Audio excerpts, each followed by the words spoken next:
Inggris melesat tanpa tersentuh. Di bawah langit Eropa yang semakin padat persaingan, The Three Lions justru menutup tahun dengan cara yang belum pernah mereka rasakan sebelumnya. Catatan sempurna, langkah yang mantap, dan sebuah keyakinan baru yang tumbuh dari tangan dingin Thomas Tuchel. Satu kemenangan lagi, kali ini atas Albania, dan Inggris mengunci tahun dengan senyum percaya diri. Menjadi panggung kecil untuk menunjukkan kedewasaan tim ini. 4 pemain dari bangku cadangan masuk dan membalik irama permainan. Pertandingan yang seperti berjalan di lumpur tiba-tiba menemukan percikan listriknya. Di momen itu, Harry Kane kembali menjaga reputasinya sebagai jantung serangan Inggris. 2 gol yang lahir bukan dari keberuntungan, tetapi dari kendali yang semakin matang. Namun kemenangan ini hanya salah satu bab dari kisah yang jauh lebih besar. Di bawah Tuchel, Inggris menulis ulang struktur mereka. Rekor kemenangan beruntun dalam laga kompetitif mencapai 11 pertandingan. Dan yang lebih mencengangkan, Inggris menjadi negara Eropa pertama yang menyelesaikan kualifikasi dengan 6 pertandingan atau lebih. Pertahanan yang dulu kerap diragukan kini berubah menjadi tembok yang menyerap setiap ancaman tanpa suara.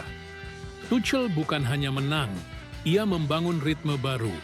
Ia menata ulang keseimbangan antara agresivitas menyerang dan kedisiplinan bertahan.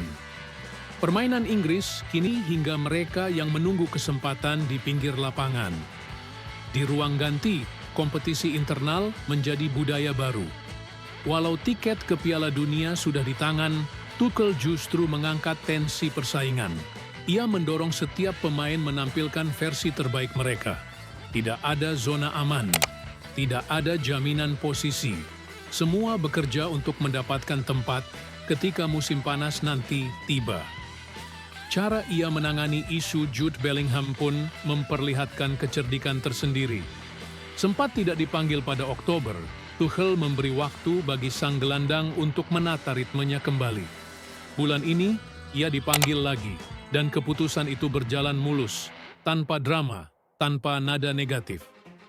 Lini tengah Inggris kini menemukan bentuk yang lebih jernih. Formasi 4-2-3-1 yang diuji sejak Maret akhirnya menunjukkan hasil terbaik. Rekomendasi untuk memberi ruang kepada sementara Phil Foden diberi peran yang memaksimalkan kreativitasnya.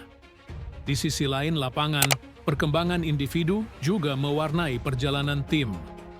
Marcus Rashford, yang sempat meredup diberi suntikan kepercayaan pada Maret lalu. Dan lihat bagaimana ia membalasnya. Performanya di Barcelona seolah menghidupkan kembali api yang sempat mengecil. Sementara Harry Kane terus berjalan dalam rekor yang semakin panjang. 2 golnya di Tirana membuatnya melewati catatan legendaris milik Pele. Sebuah tonggak baru bagi kapten yang selalu hadir di momen penting. Pertahanan pun menemukan pemimpin barunya. Marc Guehi tumbuh tenang, solid, dan semakin memantapkan diri sebagai figur sentral. 8 clean sheet bukan hasil kerja bek saja, tetapi seluruh tim yang bergerak selaras. Mulai dari lini depan yang menutup ruang, hingga kiper yang menjaga garis terakhir tanpa banyak kerepotan. Namun, perjalanan ini masih menyimpan catatan kecil yang harus dirapikan. Posisi bek kiri belum menemukan nama yang benar-benar final. Jumlah tembakan tepat sasaran pun masih perlu ditingkatkan agar Inggris tak hanya efektif, tetapi juga mematikan. Meski begitu, satu hal kini terasa jelas. Inggris ada di tangan yang tepat. Perjalanan setahun terakhir memberi sinyal kuat bahwa generasi ini siap untuk tantangan terbesar. Tuchel telah menemukan pondasinya. Tinggal bagaimana ia memahat detail-detail terakhir sebelum Piala Dunia membuka tirainya.